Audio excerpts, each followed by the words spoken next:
सहकाररत्न स्वर्गवासी शामराव पाटील यड्रावकर यांच्या पत्नी व सार्वजनिक आरोग्य कुटुंब कल्याण सांस्कृतिक कार्य राज्यमंत्री डॉक्टर राजेंद्र पाटील यड्रावकर यांच्या मातोश्री श्रीमती सावित्री शामराव पाटील यड्रावकर यांचे वृद्धापकाळाने निधन झाले.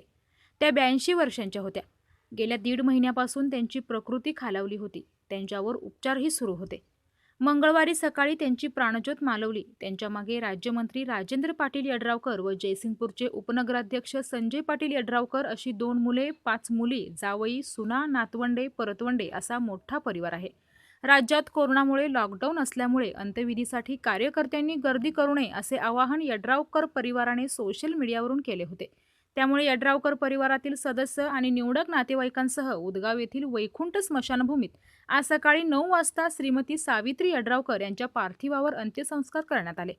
प्रांताधिकारी विकास खरात व तहसीलदार डॉक्टर अपर्णा मोरे धुमाळ अंत्यविधीसाठी उपस्थित होते.